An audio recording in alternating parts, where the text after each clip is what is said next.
Where and when does America begin? It's a question I pose to my students in my course on American exceptionalism, and I get a lot of different answers. How you answer this question reveals a great deal about how you see America, because each origin sketches a story about what America's really all about.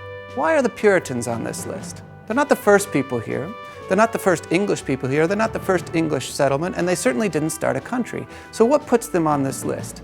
The answer has to do with principles. They claimed in their own writing they came for liberty and purity, not selfish gain or profit.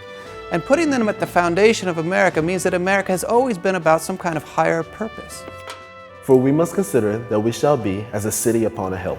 The eyes of all people are upon us, so that if we shall deal falsely with our God in this work we have undertaken, and so cause him to withdraw his present help from us, we shall be made a story and a byword throughout the world. John Winthrop was the first Puritan governor of Massachusetts Bay. He was a lawyer, a magistrate, and occasionally allowed to preach, including his City on a Hill sermon, which has been made into a foundation of American culture. There's just one odd thing about that foundation. No Puritans ever knew about it. They didn't note it, they didn't print it, they didn't talk about it. Winthrop himself never even mentions having given it. It disappears for over 200 years and doesn't become an important text in American culture until midway through the 20th century. Our governments, in every branch, at every level, must be as a city upon a hill, constructed and inhabited by men aware of their great trust and their great responsibilities. The use of city on a hill in modern political rhetoric owes itself to John F. Kennedy. When he left his home state for the White House in 1961, he identified himself with Winthrop, and he offered up the Puritans as the model of modern democracy that the nation had gradually adopted.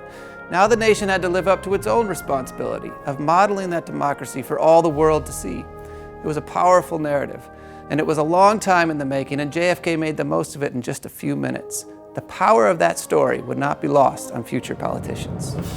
In my mind, it was a tall, proud city, built on rock stronger than oceans. Windswept, God-blessed, and teeming with people of all kinds living in harmony and peace. A city with free ports that hummed with commerce and creativity. No modern politician has used the phrase city on a hill more powerfully than Ronald Reagan. For Reagan, Winthrop came searching for freedom, and that freedom combined religious liberty with modern democracy and free enterprise.